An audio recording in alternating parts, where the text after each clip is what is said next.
Assalamualaikum. Welcome to Millennium TV News. This is Isha Jahan with top stories. Russia and US to resume Syria air safety talks. US to abandon training new Syria rebel groups. Canada PM Harper denies handling Syria refugee claims. Ben Carson says guns may have stopped Holocaust. One killed in Arizona University shooting. Now, the details. The talks are likely to take place as soon as this weekend, says Press Secretary Peter Cook. There have been concerns that there could be an accidental clash as the two countries pursue separate bombing campaigns over Syria. The US and its NATO allies have also been alarmed of violations of Turkish airspace by Russian jets. US and Russian officials conducted talks on air safety via video conference on 1st October, but the US had complained that they had heard nothing from Moscow since then. Earlier this week, Pentagon officials said they had to carry out at least one safe separation maneuver to avoid a US jet coming too close to a Russian aircraft over Syria. They say this happened after 1st October without giving a specific date. Talks are likely to deal with how much separation there should be between US and Russian aircraft and which language and radio frequencies crews should use for communications. Russia has said it is targeting positions of so-called Islamic State, but there are concerns that it is bombing other rebels opposed to President Bashar al-Assad. Reports on Friday said IS has seized several villages near the northern city of Aleppo from rival insurgents. Its $500 million program was heavily criticized after it emerged that US-trained rebels had handed vehicles and ammunition over to extremists. It emerged last month that only 4 or 5 of the fighters were in Syria. The program had aimed to train and equip 5,400 fighters this year and a further of 15,000 in 2016. The Pentagon says help will now be provided to a select group of vetted leaders and their units. Of the initial 2 groups sent into the country, the first was rounded up by Jabhat al-Nusra, an offshoot of Al-Qaeda, in July.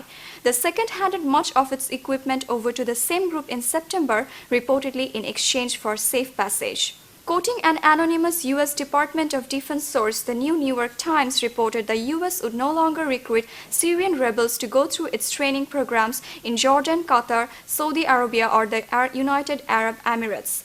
Instead, it would establish a smaller training center in Turkey where enablers, mostly leaders of opposition groups, would be taught operational maneuvers like how to call in airstrikes, the newspaper said. But the Conservative Party leader has admitted he ordered a security audit of those being resettled. The allegations were first reported by the Globe and Mail newspaper on Thursday. They have refocused attention on Mr. Harper's response to the Syrian refugee crisis ahead of 19th October elections. The Globe and Mail reported the Prime Minister's office earlier this year ordered a halt to the processing of one class of Syrian refugee claims and asked immigration officials to hand over refugee files for vetting. It said the halt meant UN-approved Syrian refugees had their resettlement in Canada delayed. Mr. Harper admitted Thursday that he had asked for a security audit of the refugee resettlement process, but denied that his political staff had been directly involved in vetting applications. Political staff are never involved in approving refugee applications. Such decisions are made by officials in the Department of Citizenship and Immigration, he said. The likelihood of Hitler being able to accomplish his goals would have been greatly diminished if the people had been armed, he told. An anti-Semitism monitoring group says linking US gun control to the Holocaust is historically inaccurate. Mr. Carson is polling second in the Republican race behind Donald Trump. The retired neurosurgeon drew condemnation last month for saying a Muslim should not run for president because Islam was inconsistent with the US Constitution. Police were called at 1:20 local time after gunfire was heard in a car park outside a dormitory on the campus in Flagstaff. The suspected gunman, 18-year-old Stephen Jones, surrendered to the officers, said police chief Craig Fowler. President Barack Obama is due in Oregon later on Friday to meet victims of another deadly college shooting. Last week, a gunman killed 9 people at Umpqua Community College before taking his own life in a shootout with police. That tragedy has renewed the debate about the nation's gun laws, an issue that sharply divides the country. Authorities do not know how the confrontation in the latest incident in Flagstaff began. All four victims and the gunmen are students. This is not going to be a normal day at NAU, said the school's president Rita Cheng. Our hearts are heavy. She called the incident isolated and unprecedented. Classes are still on for Friday. Jean-Claude Juncker criticized US President Barack Obama's description of Russia as merely a regional power. US sanctions were imposed on Russia because of its intervention in Ukraine. Mr. Obama had a frosty meeting recently with Russian President Vladimir Putin. Russia must be treated decently, Mr. Juncker said in Germany. We must make efforts towards a practical relationship with Russia. It is not sexy, but that must be the case. We can't go on like this, he said during a visit in Passau in southern Germany. Last year, the West imposed visa bans and asset freezes on dozens of senior Russian officials. The sanctions also restricted Russian access to Western bank credits and industrial technology in the defense and energy sectors. In retaliation, Russia banned most imports of Western food and drink. Viewers, will take a short break. Here.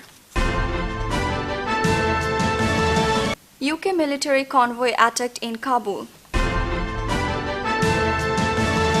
Ankara attacks Turkey in morning after blasts kill almost 100. Australia's Turnbull calls for respect after Parramatta shooting. Nobel Peace Prize for Tunisian National Dialogue Quartet. India's woman's arm cut off by employer in Saudi Arabia. Let's move to the next news. The attack, which took place in a residential area near a market on Sunday morning, injured 7 people.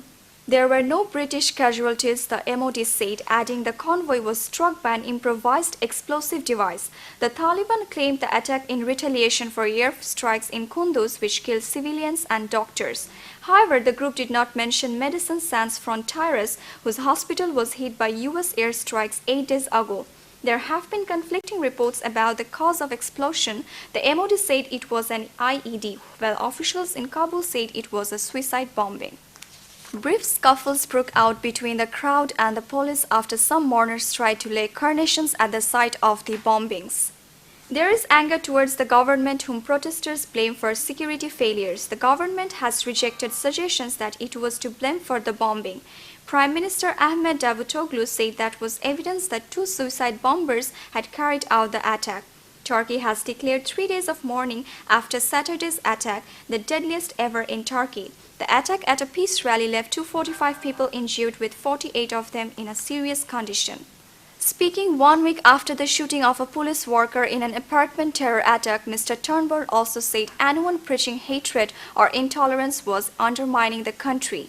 Police accountant Curtis Sheng was gunned down in Sydney Parramatta suburb last Friday. His killer, 15-year-old Farhad Jabbar, was shot dead by police at the scene. Police believe Jabbar had been radicalized. 4 people suspected of being linked to the attack were arrested in raids in Western Sydney this week, but most have now been released without charge.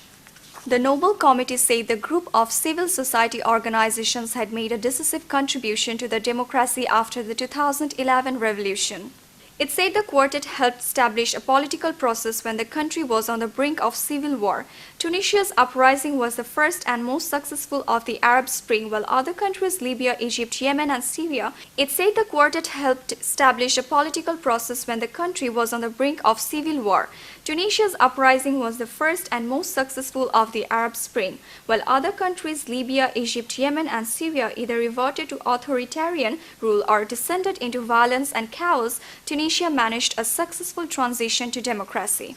He was making a rare public speech as part of mass celebrations involving troops and military vehicles in Pyongyang to mark the 70th anniversary of the ruling Workers' Party. Thousands of soldiers, many with red banners, marched past him through the city's main square in tight formation. An aircraft flypast forming the number 70 flew over the square. Tanks and missile carriers rolled past the podium where Mr. Kim spoke. Kasturi Munirathinam's right arm was chopped off allegedly by her employer when she was tried to escaping from the house last week, reports say. Ms. Muniratham was working as a domestic help. She was recovering in hospital. Her family has alleged that she was being tortured by her Saudi employers. Saudi authorities have not commented on the incident yet. The Prime Minister Sheikh Hasina has accused the BNP chairperson Khaleda Zia for the murder of foreigners in Bangladesh. The Awami League president and the PM said that Khaleda Zia is conducting the murder, spreading panic by staying in abroad. On Saturday, the PM said this while having a discussion in the Ganabhavan with the elected pro-Awami League lawyers in some Lawyers Association of Borishal. She killed people of the country while staying in Bangladesh. Now she is making plans to destabilize the country from abroad. She is plotting new conspiracies now, the PM said. Sheikh Hasina said that Khaleda has changed the plans of her anti-government movements and she is now murdering foreigners. She has lobbyists in foreign countries. She is defaming the name of Bangladesh in US, UK and Europe. BNP Jamaat has a lot of money. They are conspiring against the nation from abroad. They are murdering foreigners and ruining the reputation of Bangladesh in the process, the PM said. The Prime Minister pointed the finger at the BNP Jamaat Alliance for the murders and BNP Acting General Secretary Mirza Fakhrul Islam commented such words of the PM will hamper proper investigation of the case. An administrative meeting was held in Narsingdi on Saturday to go over all the measures taken in order to ensure a proper and peaceful celebration of Durga Puja, one of the biggest festivals of the Hindu community. Adequate security measures have also been taken for the 314 Puja Mondaps. President of the District Puja Ujjapon Committee, Ranjot Kumar Saha said 314 Puja Mondaps would be erected in 6 upajilas of the district to celebrate Durga Puja starting from the 19th of October. Of the 314 mondaps, 91 would be erected in Shodar Upajila, 67 in Shibpur Upajila, 53 in Raipura Upajila, 44 in Monohardi Upajila, 41 in Polish Upajila and 18 in Belabo Upajila. The meeting was presided over by Deputy Commissioner Abu Hena Morshed Jaman. Viewers, now the business news. David Trump will now remain in custody in Boston until his hearing in federal court on Tuesday. He moved to the US in 2009, the same year Anglo-Irish collapsed and was bailed out by Irish taxpayers. Mr. Trump, who ran Anglo-Irish Bank from 2005 to 2008, subsequently filed for bankruptcy in the US. However, the bankruptcy bid failed and a Boston court ruled that he could be held liable for debts of 10.5 million euros. It was alleged during the case that a 48-year-old former bank boss secretly transferred money and assets to his wife so they could not be seized during bankruptcy proceedings. It was reported in January that the Republic of Ireland was seeking this extradition. Bailing out of the bank cost Irish taxpayers around 30 billion euros, close to one-fifth of annual output. Its downfall played a large role in the collapse of the Irish economy in 2008 and the ensuing bailout from its Eurozone partners 2 years later. Last week, Submiller rejected a £68 billion takeover bid by its rival. It also announced an accelerated cost-cutting plan to make annual savings of $1.05 billion by 2020. Markets will be watching to see if the AB InBev now raises its bid from last week's £42.15 per share offer. It had also previously bid £38 and £48. In InBev boss Carlos Brito has been arguing investors to push Submiller into takeover talks after those repeated rebuffs. Submiller said that the latest offer from Anheuser-Busch InBev have substantially undervalues the company. It has also pointed out that a merger would create problems with regulators in the US and China. Because of the dominant position that the new company would hold there, any deal between the two would create the world's biggest brewer worth more than £180 billion. The merged company would produce one-third of the world's beer. AB InBev brews Budweiser, Stella Artois and Corona, while Sub brews Peroni and Grolsch, among others. Viewers, now the sports news. The 60-year-old Frenchman has been suspended along with FIFA President Sepp Blatter and Secretary-General Jerome Vackel. They deny wrongdoing. Platini, a FIFA vice president, is the Football Association's preference to succeed Blatter at FIFA. The French FA wants the Court of Arbitration for Sport to intervene to ensure Platini can stand for election. FIFA's Ethics Committee began its investigation after the Swiss Attorney General opened criminal proceedings against Blatter in September. He is accused of signing a contract unfavorable to FIFA and making a disloyal payment to Platini. The Ethics Committee also opened an inquiry into Platini over the €2 million payment, which was made 9 years after the former French footballer carried out consultation work for Blatter. Gareth Bale celebrated what he described as the best loss of my career as Wales were beaten 2-0 by Bosnia-Herzegovina, but still reached the 2016 European Championship. Israel's 2-1 Group B defeat by Cyprus confirmed Wales will be in the finals in France next year. It is the first time Wales have been qualified for a major final since the 1958 World Cup. Viewers, let's have a look at the Millennium TV News recap. Russia and US to resume Syria air safety talks. US to abandon training new Syria rebel groups.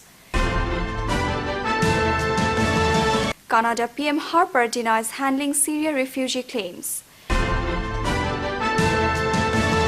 Ben Carson says guns may have stopped Holocaust. One killed in Arizona University shooting. You are up to date with our top stories so far here on Millennium TV, and don't forget to log into www.millenniumtv.net. Thank you and stay with Millennium TV. Allah Hafiz.